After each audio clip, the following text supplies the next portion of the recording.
Assalamualaikum warahmatullahi wabarakatuh. Selamat pagi anak-anak. Hari ini kalian akan belajar bersama Bu Aida. Hari ini kalian akan belajar tentang sumber bunyi dan proses terjadinya bunyi.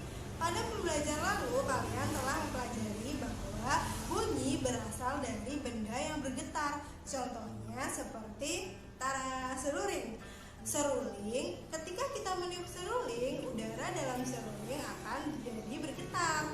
Nah, getaran itu menimbulkan sumber bunyi. Kemudian contoh lain ada biola. Ketika biola digesek, senar pada biola akan menimbulkan getaran, sehingga getaran itu menimbulkan bunyi.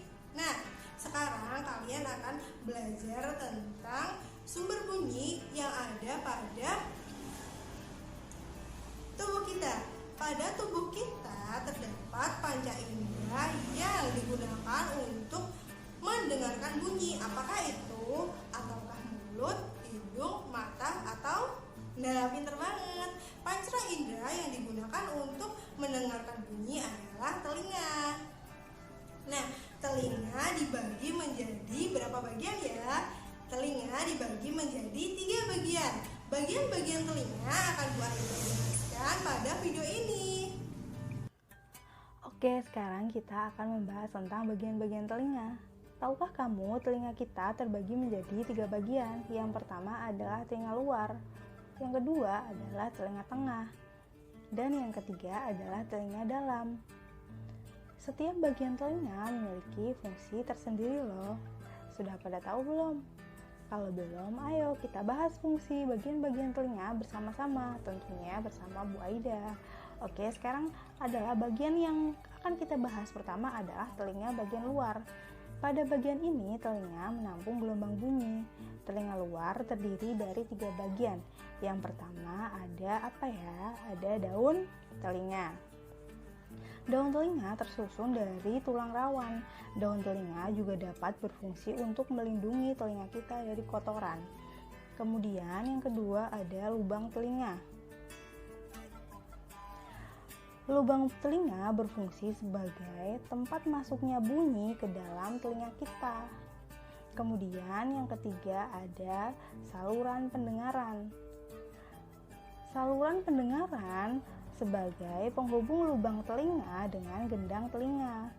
Saluran pendengaran berfungsi untuk meneruskan gelombang bunyi ke gendang telinga kita. Oke, sudah pada paham? Barusan saja Bu Aida menjelaskan tentang telinga bagian luar. Sekarang kita lanjut ke telinga bagian tengah. Nah, pada telinga bagian tengah, gelombang bunyi diteruskan ke telinga dalam melalui tulang pendengaran. Telinga bagian tengah terdiri atas ada apa ya? Ada gendang telinga. Gendang telinga disebut juga membran timpani. Gendang telinga ini berupa selapu tipis yang peka terhadap bunyi. Gendang telinga berfungsi sebagai penerima gelombang bunyi yang ditangkap daun telinga kita. Jadi jika ada bunyi yang didengar oleh telinga kita, gendang telinga kita itu akan bergetar. Kemudian yang kedua ada tulang pendengaran. Tulang pendengaran terdiri dari ada tulang martil. Kemudian ada tulang landasan, dan yang ketiga ada tulang sanggurdi. Ketiga tulang ini menghubungkan gendang telinga dengan tingkap jorong. Tingkap jorong berada di dalam telinga dalam. Nah, kemudian ada tulang pendengaran. Tulang pendengaran berfungsi untuk meneruskan gelombang bunyi dari gelombang telinga. Kemudian yang terakhir ada saluran Eustachius. Saluran Eustachius merupakan saluran penghubung telinga tengah dan rongga mulut. Rongga mulut disebut juga faring. Saluran ini berfungsi untuk menyeimbangkan tekanan udara di dalam dan di luar telinga kita. Oke, sudah pada paham?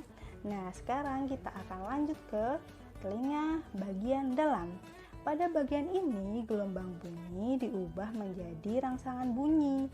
Bagian-bagian telinga dalam adalah yang pertama ada tingkap oval.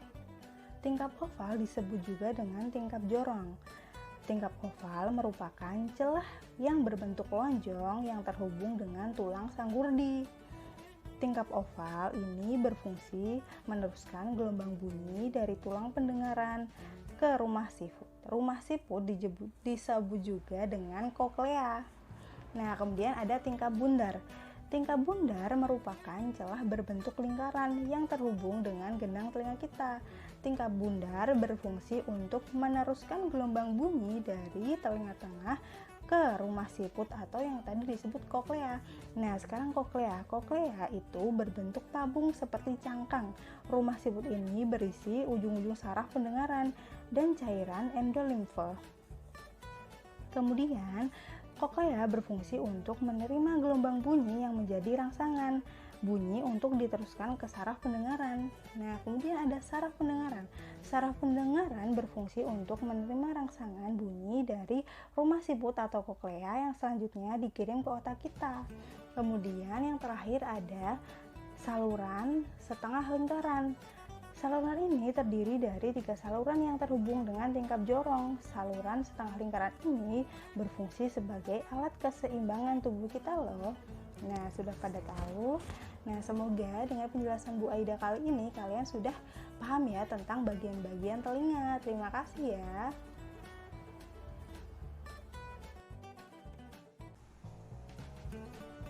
Oke, selanjutnya kalian simak paket buku anak kalian tema 1.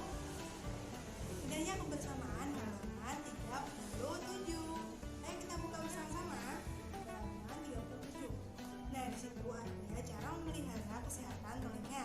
Nah, yang nomor 1 adalah bersihkan telinga bagian luar secara teratur menggunakan air hangat dan kapas.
dengan dia di rumah